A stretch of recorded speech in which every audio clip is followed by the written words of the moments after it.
మరి స్వంత గడ్డ పుట్టినూరులోని ఈరోజు సర్వీస్ చేయడానికి నాకు ఒక అవకాశాన్ని కల్పించారని నేనైతే వారికి ప్రత్యేకంగా ధన్యవాదాలు తెలియజేసుకుంటున్నాను. ఎందుకంటే నా చైల్డ్హుడ్ అంతా ఇక్కడే, విశాఖపట్నమే, పేరెంట్స్ ఇక్కడే, శ్రీహరిపురం నేను మా పేరెంట్స్ కూడా ఉన్నది.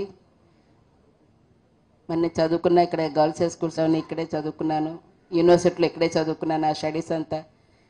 మరి ఈరోజు అలాగే మరి పుట్టినూరు కూడా సర్వీస్ చేసుకోవడానికి, అందులో ప్రధానంగా మన ఉత్తరాంధ్రలోని విశాఖపట్నం అభివృద్ధి అయితే మరి ఇది ఒక గ్రోత్ ఇంజిన్ లాగా ఈ ఉత్తరాంధ్ర ప్రాంతానికి ప్రత్యేకంగా డెవలప్ అయితేనే ఈ ప్రాంతం వెనుకబడతానం పారద్రోలడానికి ఒక అవకాశం కలిగి ఉంటుంది.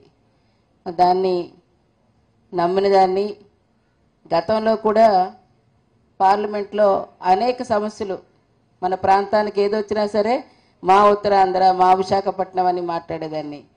విజయనగరం, శ్రీకాకుళం, విశాఖపట్నం ఏ అంశాలైనా ఖచ్చితంగా వాటిని ప్రస్తావించేదాన్ని.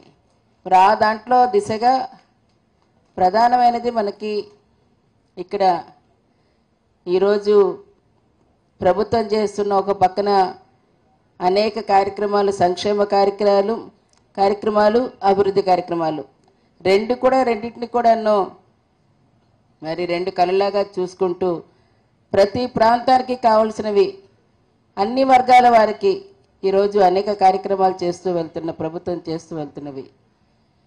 అందులో ప్రధానంగా ఈ ప్రాంతానికి మరి పరిశ్రమల వాడగా పేరొందిన మన ప్రాంతంలో మరి పూర్వం నుంచి అనేక త్యాగాలతో వచ్చిన స్టీల్ ప్లాంట్ లాంటి వాటిని మరి ఈరోజు మనం కాపాడుకోవాల్సిన అవసరం ఉందని ఆనాడే పార్లమెంట్లోనే దీని మీద ప్రస్తావన వచ్చినప్పుడు మాట్లాడి దానికి అవసరమైన దాని సామర్థ్యాన్ని పెంచి ఇవాళ భారతదేశంలోనే అత్యున్నత ప్రమాణాలతో ఇస్తున్న స్టీల్ మాది. కాబట్టి దాన్ని ఇంకా మీరు ఎంకరేజ్ చేసి దానికి అవసరమైన కోల్ మైన్స్, క్యాప్టివ్ మైన్స్ ఇవ్వాలని చెప్పేసి అని గట్టిగా ప్రశ్నించి వాటి అలొకేషన్ కూడా ఆ సమయంలోని కొంత చేయించుకొని ఆ ఫ్యాక్టరీని నిలబెట్టడానికి నేను ఆ వంతు సహాయ సహకారాలు ఈ ప్రాంత వాసులు నాకు ఇచ్చిన అవకాశంతో మరి ఇక్కడ వారిని కూడా పార్లమెంట్లో వినిపించడానికి ఒక అవకాశం కుదిరిందని, మరి ఈరోజు అటువంటి దానికి మరి ప్రభుత్వాలు ప్రైవేటైజేషన్ చేసి చూడాలని, ఇక్కడ ప్రజల తాలూకా మనోభావాలు దెబ్బతీసే విధంగా ఈరోజు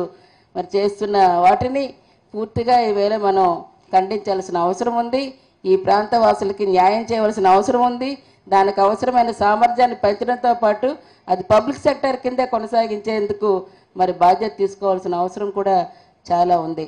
దానికి అనేకమంత ప్రెషర్ తీసుకొచ్చి ఒత్తిడి తీసుకొస్తే కానీ అటువంటి దాన్ని అంత ఈజీ కాదు. మా సోదరులందరికీ విషయాలన్నీ తెలుసు. అయితే నేను ఇదొక్కటే కాదు, గతంలో మనకి ఇక్కడ తూర్పు నావికదళం చాలా కీలకమైనది. ఒక పక్కన రక్షణ ప్రాంతము, రక్షణకు అనుగుణంగా దానికి అవసరమైన అనేకమైన మరి నిర్మాణాలను తయారు చేయడానికి, ఆ ఎక్విప్మెంట్ తయారు చేయడానికి కూడా ఇక్కడ కావాల్సిన పొటెన్షియల్ ఉన్న వెసల్స్ ఇక్కడ ఉన్నాయి, దానికి అవసరమైనవన్నీ ఉన్నాయి, ఇన్ఫ్రాస్ట్రక్చర్ ఉంది. అయినప్పటికీ మనకు ఆర్డర్స్ రాక, మనకి లేక, మన షిప్ యార్డ్లో పనిచేస్తున్న కార్మికులకి సరైన జీతాలు కూడా ఇవ్వలేని పరిస్థితులు గతంలో నా దృష్టికి వస్తే నేను పార్లమెంట్లో ప్రస్తావించడమే కాకుండా అప్పుడున్న వాసన్ గారికి, ఇది షిప్ యార్డ్ మినిస్టర్ గారికి, ఇది గట్టిగా మా ప్రాంత వాసులకి సామర్థ్యం ఉన్న వాటిని ఉన్నప్పటికీ కూడా మాకు ఉత్పత్తులు చేయడానికి, నిర్మాణం చేపట్టడానికి వారికి వర్కింగ్ ఆర్డర్స్ ఇవ్వలేక ఈరోజు వారి జీతాలు కూడా లేక ఇబ్బంది పడుతున్న పరిస్థితులు ఉన్నాయి. మీరు ఇమీడియట్గా ఎక్కడికో అంతా సెంట్రలైజ్ చేసి ఇవ్వడం కాదు, డీసెంట్రలైజ్ చేసి మా ప్రాంతానికి ఇవ్వండి అని గట్టిగా మాట్లాడి ఇక్కడ ఆర్డర్స్ కూడా తీసుకొచ్చి వారి సకాలంలోని మళ్ళా మన సామర్థ్యం ఏంటో సత్తా చూపించి ఈవేళ అత్యాధునికమైన నిర్మాణాలు తయారు చేసిన షిప్ని కూడా ఈవేళ రక్షణ శాఖలో తయారు చేసిన ఘనత ఈరోజు రాగలిగిందంటే నేను చాలా సాటిస్ఫాక్షన్గా, నేనైతే తృప్తిగా నేను నా తాలూకా నా ప్రాంతానికి ఇది సాధించుకోగలిగామనేది తృప్తి అయితే నాకుంది. ఇంకా ఇది దీంతో ఆగడానికి కాదు, దేశంలోనే ఇది కీలకంగా ఉండాలి. ప్రపంచ దేశాల్లోనే విశాఖపట్నం ఏషియాలోనే ఇది ఫాస్టెస్ట్ గ్రోయింగ్ సిటీగా ఉంది. అట్లాంటి దానికి కావాల్సిన వాటి ఇన్ఫ్రాస్ట్రక్చర్తో పాటు దాన్ని గ్లోబల్ దీంట్లో దృష్టిలో ఇవ్వలే ఇండస్ట్రీస్ రావాల్సిన అవసరం ఉంది. ఈ ప్రాంతవాసులు ఎక్కడో ఇప్పుడు హైదరాబాద్లో మన పిల్లలు వెళ్ళి లేకపోతే బెంగళూరులో వెళ్ళి చెన్నైలో వెళ్ళి ఉద్యోగాలు చేసుకునే పరిస్థితి నుంచి మారుతున్న కాలానికి అనుగుణంగా అడ్వాన్స్డ్ టెక్నాలజీ అవసరమయ్యే వాటిని ఆ రోజు ఐఐఎం లాంటి దాన్ని ప్రస్తావించి తీసుకొస్తే ఆ రోజు పెట్టిన వాటిని మొన్న మరి ఇక్కడ ఐఐఎంలో సెంట్రల్ దాంట్లో కూడా కోట్లాది రూపాయలతో ఈరోజు తీసుకొచ్చి పెట్టమైంది. ఎప్పటికప్పుడు ఇది ఒక్కటే కాకుండా మనకి భౌగోళికంగా కూడా కోస్టల్ ఏరియా ఉంది. దానికి సంబంధించిన తీర ప్రాంతం అన్నిటి కూడాను ఈరోజు మత్స్యకార నివాసులు కేవలం వారు ఫిషింగ్తోనే క్యాచింగ్ చేయడంతోనే వారు ఆధారపడి ఉంటాయి ఫ్యామిలీస్. వాళ్ళకి ఎప్పటికప్పుడు వారికి అవసరమైన వాటిని తీర్చడంతో పాటు ప్రత్యేకంగా వారికైతే 2010లోని రైజ్ చేసాం. ఎప్పుడు వారు ఆ విధంగా వెళ్ళటం వల్ల అల్ట్రావైలెట్ రేస్ పడి వారికి కళ్ళు ఒక పక్కన అలాగే చర్మం కూడా అనేక వ్యాధులతో వచ్చి 50 సంవత్సరాలకి ఇంకొక పని చేయలేని వారు. మరి అట్లాంటి పరిస్థితులు వచ్చి వారికి ఇవాళ జీవనోపాధి లేకుండా వారి ఇంటి దగ్గర ఉండాల్సిన పరిస్థితులు వస్తే వారికి ఆదుకునే నాదుడు లేకపోతే ఆ కుటుంబాలు చిన్నభిన్నంగా ఉంటున్నాయని చెప్పేసి పెన్షన్ అనేది 50 సంవత్సరాలకి ఇవ్వాలని చెప్పేసి గట్టిగా పార్లమెంట్లో ప్రస్తావన తెచ్చి 2010లో రేస్ చేసిన దానికి 2013-14లో దాని ఇంప్లిమెంటేషన్ భారతదేశం మొత్తం ఒక ఎక్కడైతే తీర ప్రాంతం ఉందో వాళ్ళకి ఇంప్లిమెంట్ అయ్యేటట్టుగా మరి చేసిన దాంట్లో ప్రధాన భూమిక నేను కూడా పార్లమెంట్లో రేస్ చేసి కమిటీలో రేస్ చేసి దాన్ని తీసుకురావడానికి ఇట్లాంటి పాలసీ డెసిషన్స్ కూడా మనం తీసుకురావడానికి కూడా దోహదపడింది. ఇవంతా ఎందుకంటున్నానంటే ఒక అవకాశం ఈరోజు నాకు ఈ ప్రాంతానికి, ఎందుకంటే మా ముఖ్యమంత్రి గారు జగన్మోహన్ రెడ్డి గారు మొత్తం విశాఖ విజన్ గురించి ఒక డాక్యుమెంటరీని అంతటి కూడా రిలీజ్ చేశారు రీసెంట్లీ. వారు ఈ ప్రాంతాన్ని అంతటి కూడా ఏ విధంగా డెవలప్ చేయాలి, ఎటువంటి పెట్టుబడులతో రావాలన్నా వాటికి కావాల్సిన ఇన్ఫ్రాస్ట్రక్చర్ ఇవ్వాలి, ఒక పక్కన దానికి అవసరమైన రోడ్వేస్ కానీ సీవేస్ కానీ అట్లాగే పోర్ట్ వేస్ కానీ ఇవన్నీ కూడా కల్పించాలి. దానికి అనుగుణంగా ఇవాళ జటీల్ లాంటివి పోర్టులు లాంటివి ఫ్రైట్ కారిడార్ని ఏర్పాటు చేయాలి.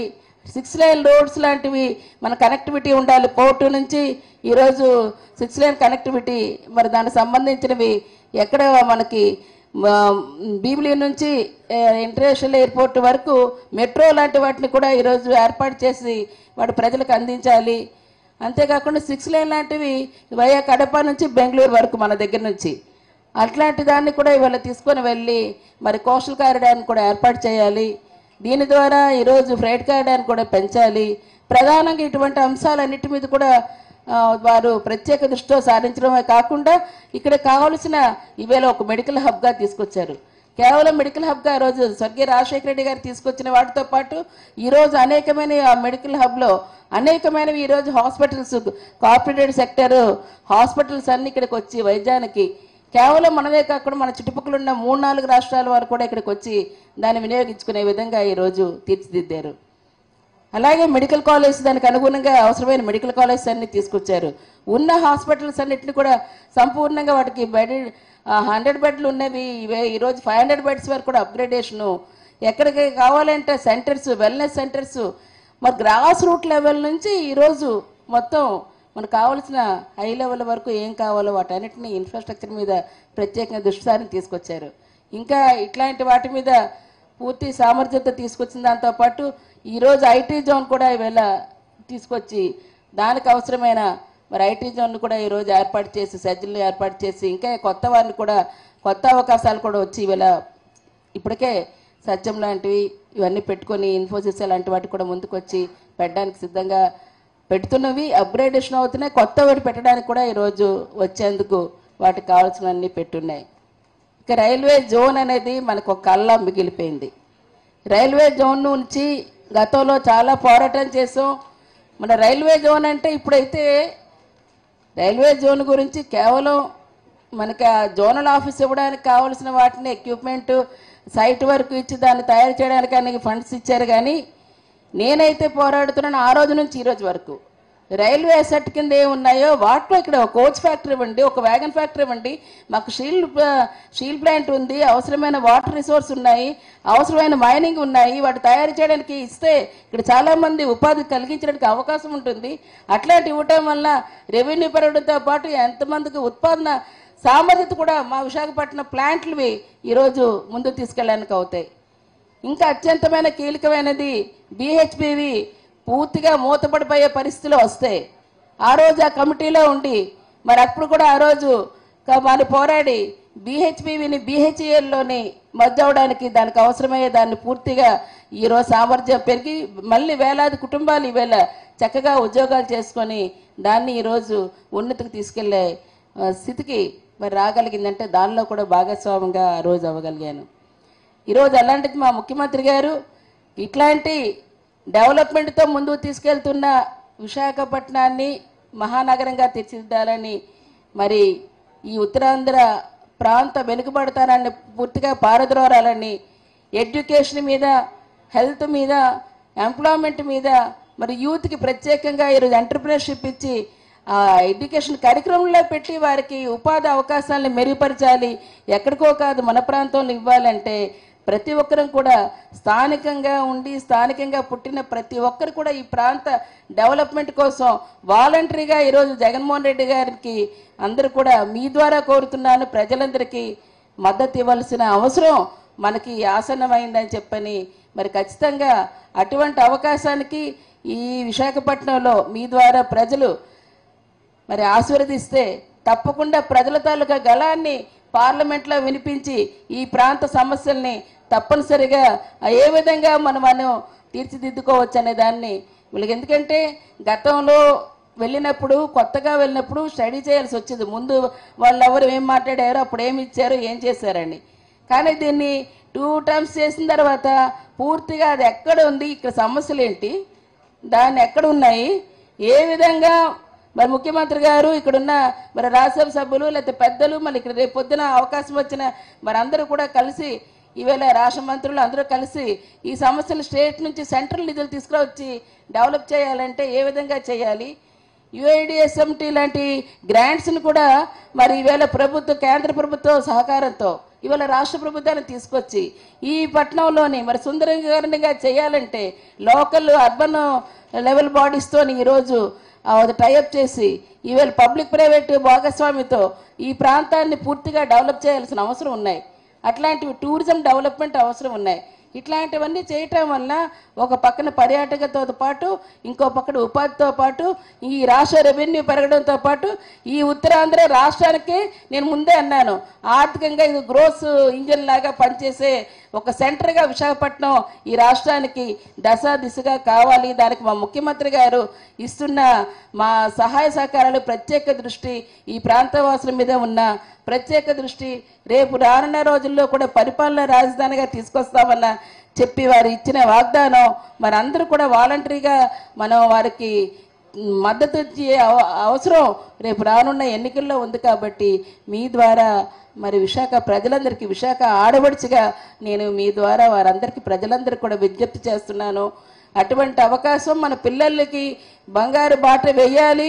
మన ప్రాంతంలో ఇవన్నీ డెవలప్ అయితేనే మరి మిగిలిన అందరికి కూడాను పూర్తి స్థాయిలోనే ఈరోజు అభివృద్ధి దిశగా విశాఖపట్నం వెళ్తుంది. కాబట్టి ఉత్తరాంధ్ర వెనుకబడతాను సమూలంగా రూపుమాపడానికి అవకాశం ఉంటుంది. కాబట్టి మరి చేయూతను ఇవ్వాలని సని ముఖ్యమంత్రి గారికి మద్దతు ఇవ్వాలని ప్రత్యేకంగా మరి అందరినీ మీ ద్వారా కోరుకుంటూ రేపు రానున్న రోజుల్లోని ఎంపీగా నాతో పాటు మరి ఎమ్మెల్యేలుగా మరి ఎవరెవరైతే పోటీ చేస్తున్నారో ఈరోజు ఈస్ట్ నుంచి MBB గారు సత్యనారాయణ గారు కానీ, అలాగే సౌత్ నుంచి వాసుపల్లి గణేష్ గారు కానీ, అలాగే వెస్ట్ నుంచి అడార్ ఆనంద్ గారు కానీ, నార్త్ నుంచి KK రాజు గారు కానీ, అట్లాగే మరి గాజువాక నుంచి గుడివాడ అమర్నాథ్ గారు కానీ, భీమిలి నుంచి ముత్యంశెట్టి శ్రీనివాస్ గారు కానీ, అట్లాగే ఎస్కోట్ నుంచి కడబండి శ్రీనివాస్ గారు కానీ వారందరూ కూడాను మరి నాతో పాటు ఈ పార్లమెంట్ కాన్స్టిట్యూన్సీలో ఉన్న అసెంబ్లీ సెగ్మెంట్లో వారు కూడా మరి పోటీ చేస్తున్నారు వైఎస్ఆర్సీపీ పార్టీ తరఫున. మరి మీ ద్వారా ప్రజలందరికీ కోరుతున్నాను, సేవ చేసి మాటిచ్చి నిలబెట్టుకునే అటువంటి మనుషులకి మనం అండగా ఉంటే అభివృద్ధి ఏ విధంగా వెళ్తుందో ప్రతి ఒక్కరూ చూస్తున్నారు. కాబట్టి ఇప్పటికే మరి ఎక్కడికి వెళ్ళినా ప్రజలు బ్రహ్మరథం పడుతున్నారు. తప్పనిసరిగా ఈరోజు మేము మళ్ళీ జగన్మోహన్ రెడ్డి గారినే తెచ్చుకుంటాము, జగనన్నకే మా ఓటని, పిల్లల చదువు దగ్గర నుంచి వారి ఆరోగ్యం దగ్గర నుంచి వారి ఉద్యోగాల దగ్గర నుంచి ప్రతిదీ కూడా వారు అలా చెప్తూ వెళ్తూ ఉన్న అటువంటి వారికి ఇది మరి రుణం తీర్చుకునే అవసరం కూడా ఉంది. దయచేసి మరి కళ్ళు ఎన్ని పార్టీలు ఇవాళ పార్టీకి కూటమికి పోటీ కాబట్టి ఇవన్నీ కూటమిలో ఎన్ని పార్టీలు చేరినా ఏకైక పార్టీగా ఉన్ని ప్రజాపక్షాన్ని నిలబడిన జననేత జగనన్నే విజయము జగన్మోహన్ రెడ్డి గారే తిరిగి రాష్ట్ర ముఖ్యమంత్రిగా వారు రేపు విశాఖపట్నంలోనే మళ్ళీ ప్రమాణ స్వీకారం చేస్తారన్న దానికి ఎంత గడుసున్న నాయకులైతే ఈరోజు అంత ధైర్యంగా చెప్పగలరంటే ప్రజా మనిషి ప్రజలతోని ఎప్పుడు కూడా ప్రజా సేవే ఎజెండా కాబట్టి తప్పనిసరిగా అటువంటి ధైర్యంతో నిండు మనసుతో ప్రజల దీవెనలే తప్పనిసరిగా రేపు ముఖ్యమంత్రిగా మరి వీళ్ళు ప్రమాణ స్వీకారం చేసేందుకు అవకాశం ఇస్తున్నారని చెప్పిన వారికి హ్యాండ్స్ అప్ చెప్పుకుంటూ తప్పకుండా మీ అందరి ద్వారా మా సోదరులందరూ సోదరులందరి ద్వారా మరొక్కసారి విశాఖ ప్రజలందరికీ కూడా ఓటర్లందరికీ కూడా విజ్ఞప్తి చేస్తున్నాను. మీ ఆశీర్వాదం ఇవ్వండి. మీ వాయిస్ని ఈ ప్రాంత సమస్యని పార్లమెంట్లో గళమిప్పి మళ్ళీ ఇక్కడ సర్వీస్ చేసే భాగ్యాన్ని కల్పించి మరి అంతేకాకుండా మరి శాసనసభ్యులుగా పోటీ చేస్తున్న వారందరికీ మీ దీవెనిచ్చి జగన్మోహన్ రెడ్డి గారి నాయకత్వాన్ని బలపరచండి, విశాఖ అభివృద్ధికి చోటు ఇవ్వండి అని చెప్పని మరొక్కసారి అందరికీ మనవి చేసుకుంటున్నాను. ధన్యవాదాలు. Please subscribe Telugu politics.